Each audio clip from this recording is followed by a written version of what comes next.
Episode of the Everblack Podcast is brought to you by Deathwish, Hotrods and Kustoms. Check out their Instagram for all their new t-shirts, caps, beanies, cups, and the all-new Atomic Death lineup.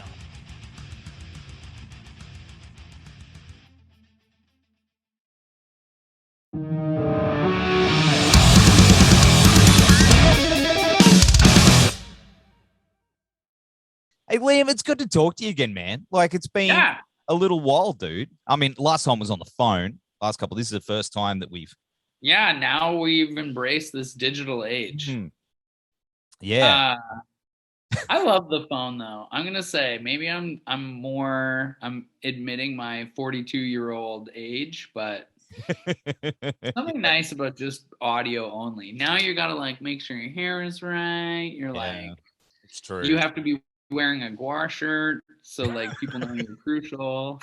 But you know what? I appreciate that you're doing it this way though, because I like seeing people. I guess everyone's that's true too. And there is a bit of like I can tell you're metal as fuck now, but from your voice, I maybe couldn't.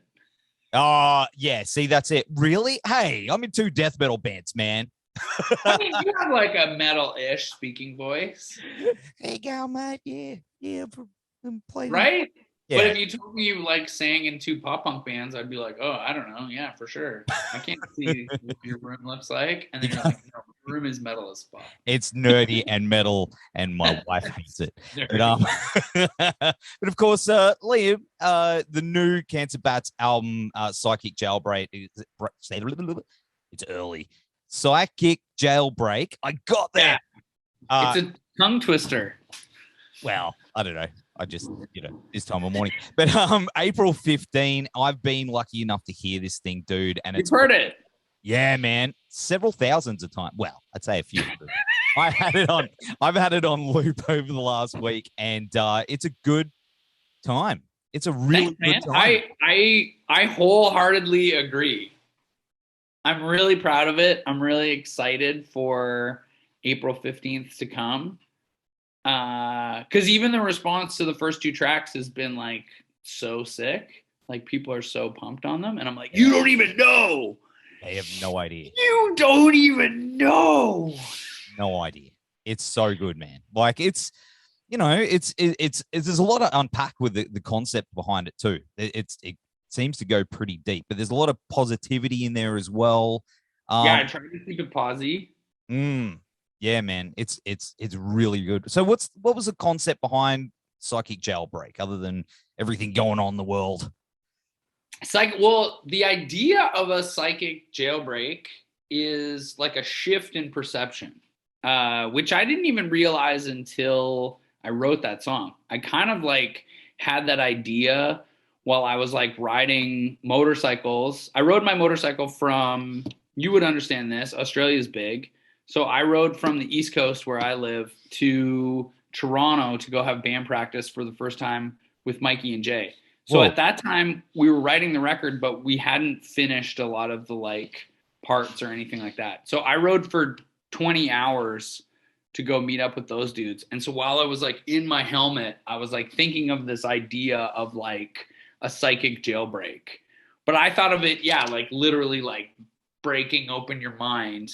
And then when I had like written it as the song, I was like thinking about it as like a shift in like how we perceive time and how like the universe is like got a lot more going on to it than like what our linear thinking brains can like even handle. Which that was like the outset of it. Like, okay, let's rethink like these ideas. Let's bring in some physics. Let's talk about the universe, like a cheeky, fun kind of thrash song. But then as I was looking up the concept of a psychic jailbreak, it was about this idea of like a shift in like consciousness of like a society, or like an idea that like a massive shift in how like people look at things. And I was like, oh, this also kind of encapsulates 1, what's happening with the world in a lot of ways, but 2, what's happening in our world personally with Cancer Bats. Like this is right now is a big shift in perception in terms of who people thought was like, writing all the riffs in the band and like who people thought was like doing like the things within Cancer Bats. So I really liked it as this like overarching kind of like idea for like our world, the world itself, and then the universe around us. Like it's to me like a big broad idea. It's big. Which is essentially what was happening over the last 2 years too, because I think there was a lot of people who were like, the world. It all got on paper. But you know what's funny? That you say that you went on that ride on your bike, that the album's kind of got that vibe to it, and I was trying to put my finger on it. It's got like a road vibe. Yeah, man. It's got a hard rock and road vibe to it compared to it's I don't know, there's less punk, hardcore sort of vibes to it, more of the road, get on the bike, hit the highway. There's a lot of like real driving kind of like rhythms to it. And I think there was a lot of moments when, because I also play drums and will like write a lot of my ideas that I have like on drums. So when I was thinking of a lot of them, I like making the like bare bones idea and then like being like, Mikey, try this. And on some of them, I was just like, I just want this song, like Psychic Jailbreak. I was like, I just want this song to be like, like no flashy, like nothing syncopated. I just need this to be like the guy just bought 2 beers and he needs to throw them. You know what I mean? When you're just like, man, fucking Slayer, and then you just have to go in the pit. I was like, this is what we need. We need like the beat to be that like hammering call to action. Yes. So I feel like there was those raw kind of like primal moments in all of the songs that we were just like trying to underthink. Man, you know, like no, just like it needs to be just like intense and raw and just like moving forward. And it's got all of those, man. It's got all those in space. But also, like there's what's that song? That skateboard. The Hoof. The Hoof. Man, I love it. I love that track. And I love that I had my headphones on at work and I was listening to it and I can hear like the skateboard. Yeah, that's me skating. That's so sick. It's like, and I like the intro sounds like chaos. Yeah. Like there's just like this rumbly, wild. It makes me think of the intro to Hot for Teacher. Yeah.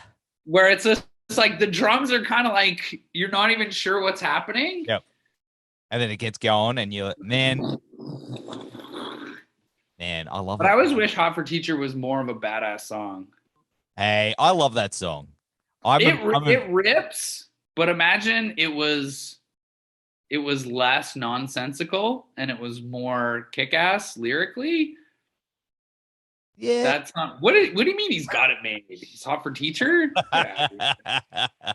My wife's the drums and guitar and bass are so badass, and then it's like, man, I hope I get my homework done. You're like, come on, doggy. But that, man, there's that bit where it's like do do do do do do, and you're like waiting for it when it kicks in. Yeah. Yeah, it should be like Motorhead. It should be like badass. Instead, it's like, I got my pencils and my books. I'm going to school. You're like, what? No, dude. No. Oh, I love that. Before any show, I listened to some David Lee Roth, Van Halen. That's my secret to get going before a show. Oh, dude, don't get me wrong. Panama? Yeah. I'm with it. There's some bangers, but I just, we can be critical of art. Oh, I know. I understand. You're from like the home of, like AC/DC's not writing a song about going to school. Nobody wore a school outfit. It's true. That's true. This is turning into like, no, this is Van Halen. No, this is Van Halen. This is Van Halen. But we both love Van Halen. Yeah. More of it. Yeah. But I do agree it is nonsense. But Yeah. Unlike, let's swing it back around to let's bring it back to Cancer Bats. Cancer Bats. I mean, there's another song, Friday Night, and that one, the chorus of that is it's super positive. Like the line, now I'm going to fuck this up, but the world is your oyster, or so they say. So they say. But there's too many assholes trying to take it away. And then what's the next bit? So smash through their hatred. Yes. And sing your song. Be who you want to. Prove the world wrong. There you go. That's like, yes. I also love that song. It's, yeah, man. That I kept going back to that, and it's, you know, I think that's what we need right now. That should be the slogan. Here's, man. Yeah, this is the first time that we've had a record actually where it was like difficult to choose what singles like we were gonna put out.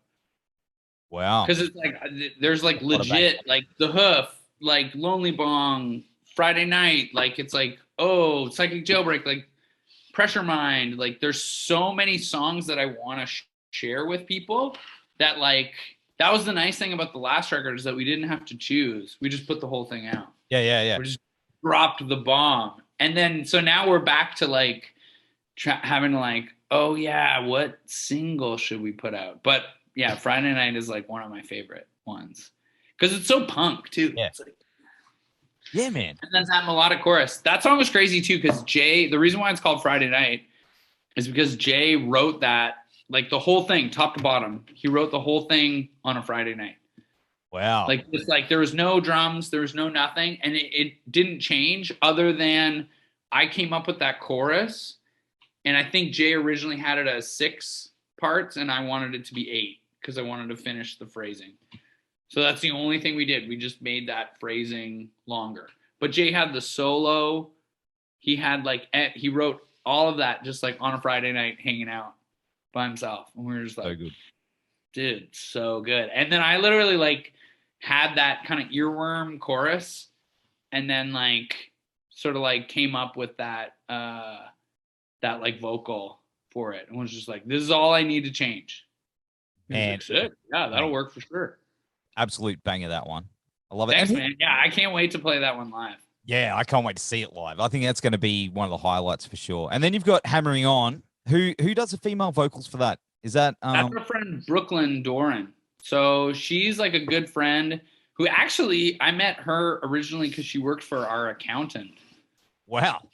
Yeah, and she was like helping do the like Cancer Bats like bookkeeping back in like 2009. And so we've been friends forever. And she does like solo like with her and just like an acoustic guitar. And I was like, oh, Brooke's got like a really cool voice. Like, what if we got Brooke to come and sing on a song? And then the more I was thinking about it, I was like, what if I got Brooke to sing the whole song? Like, not just like, because sometimes we have like the featuring or like someone sings like the last half of like the bridge. Yeah. And I was like, I want her to sing every word. And luckily she's like got an amazing voice and was like super up for it. So we spent a whole like probably half a day in the studio just like working on that and like adding those like the transcending part where she like really soars. Yeah. And I was just like, this is the sickest thing ever. Listening to that on headphones, dude, is sick. Oh yeah, so it's good. Wild. It's like in your brain. Yes. You're both in my brain, like sitting there. Exploding into the cosmos. Yeah. Yeah. Well, yeah, I'm really happy with how that song came out. Man. And did Jimmy Page ever call you back? He hasn't relinquished my soul. Motherfucker. Put down those occult books and call the man. Don't be a dick, Jimmy Page. I don't want to start any beef. We actually never locked into an agreement for my soul. Oh, but I was thinking about those like funny ideas of like, because that song's all about reflecting on like kind of like tour and like sort of like what we wrote in 2008 with like PMA Till I'm DOA. I was just like, oh, it'd be cool to like not redo that song, but like re-up that idea. Like being like, oh, that song's really fun and posy and people really like it. Like it'd be nice to have like another message down the line, like things are still cool. I'm still PMA Till I'm DOA. And then I was thinking about that like trope of like, you know, soul your soul for rock and roll. But I was mainly like, oh, I think just Jimmy Page like vocally works better than like Tony Iommi. Yeah, you can't really put that in. That's like orange or but yeah, I think need Tony Omi to give me back my soul. You're like too many Kaloni. I don't know. Is that a part? I don't know. It would get lost. But I was like, Jimmy Page, that fits. Okay. And I love Led Zeppelin. So and he's into the occult, so the whole he would be a soul stealer. Yeah, he's probably got him in a jar. He's probably got some souls. Yeah, I reckon. Next to his yeah. Of course he does. Of course he fucking does. And of course, Lonely Bong, man. Yeah. That track is, of course, incredible, and it goes on about your adventures. What is it true? Like earthquake in Japan? Earthquake in Japan happened. Yeah. We were actually with Bring Me the Horizon. We had played a festival in 2009. We had played a festival, and we were like, Bring Me had played it. It was around the time that we had toured a lot with Bring Me the Horizon, and so we were out at a bar. Basically, we were like, oh, the subway was closed, but this bar was going to stay open all night. So they were like, okay, we'll just like wait until the subway starts again at like 5 a.m. So everyone just like partied at this bar. We just like hung out at this bar the whole night. And then when we went down to the subway, everyone was standing on the platform, and I saw like, people were falling over because of the earthquake. And I was just like, is everyone hammered? But then I felt it too. And I was just like, whoa, that was an earthquake. Man, that's hectic. 6 a.m. Earthquake in Japan. That is so hectic. But man, the song, the video, I got to say, is the big reveal of the fun guitarist. Reveal. Yeah, he clicks in like Stephen Harrison. Yeah. From the Chariot. Yeah. As many an Australian will know. Australians love the Chariot, right? Yeah, man. So, of course, how did that happen? How did you pull in? So, Stevis has been like a really long time friend since Cancer Bats and the Chariot like toured together. Yeah. He and I have like stayed, in touch and stayed good friends. And we definitely saw him a bunch while we were touring on the Spark. When we had Wade with us and stuff, and Stevis was like, yo, if you ever need someone to play guitar, like, I am down. And I was like, oh, okay. And so when we were working on this stuff, we weren't really sure what was going to happen. So I reached out to Stevis and was like, hey man, like, are you still into this idea? And he was seeing like that we had like those Comeback Kid dates, and he was like, oh yeah, like that would be sick. And I was like, okay, cool. Like, and then as like things moved on and like Scott was gonna like totally step down from the band, I was like, oh dude, do you want to like step up and come do this with us? And he was like, absolutely, like so down. So yeah, that's so good. So he's still in Fever 333, and they're touring as well. They have like lots of stuff going, so he's gonna be busy. Yes, very busy. But I did like how Wade kept popping in from Alexis on Fire. Yeah, well, and that was kind of like playing on the joke that like everyone was asking us if Wade was going to be the guitar player. And so I was like, oh, we should do something funny to kind of like play off of that. No. And then the other guy was Chris from the Flatliners. Yeah. Who he's also in Hot Water Music. So he like actually lives like around the corner from where we were recording. Or where we made that video. So we were like, oh, dude, you should come and be in it. It'll be funny. Man, that was funny. But Wade's, there's something about Wade's. I've got a mate of mine, Wade, who I've been trying to get him into my band for a while, and he keeps going, no. Yeah. So, Wade's. Hey, Wade's. Having Wade was the best, though. That Australian tour with Wade was like the funnest thing ever. So sick. Wade's definitely still a bat. Yes. Now we just are like, we're just acquiring more bats in our belfry. When you're on tour, here's one for you. Do you call the van or the bus the Batmobile? Ooh, no. No. That one's too on the nose. Yeah, it is, yeah. I probably call it like the Chud Wagon or something. Talking about that, Australia, is that on the cards? I mean, always. It's always on the cards. We're just trying to line it up. All right. But I was saying, I think the problem with the world these days, there's like there's like a backlog of like everyone who was supposed to tour and play festivals and like, so yeah, we kind of have to like be in line a little bit with that. But that being said, like, yeah, I want to come over sooner than later. Sooner than Sclater, you know? But dude, it is absolutely the best hanging out with you again. You're always a good Yeah, this is so fun. Thank you. Thank you for having me on the show. Yeah, no worries. And Jimmy Page, just call the man. Just give me a shout, Jim. Give him a fucking call. All right. Yeah, just do it. Just do it. And we'll have all the links down here for the new album, Psychic Jailbreak. April 15? April. Let me try that again. April 15. Apple 15. It's a new phone. Take care, brother, and we will see you very soon, I hope. Yeah, man. Hopefully sooner than later. Can't wait to eat some pies.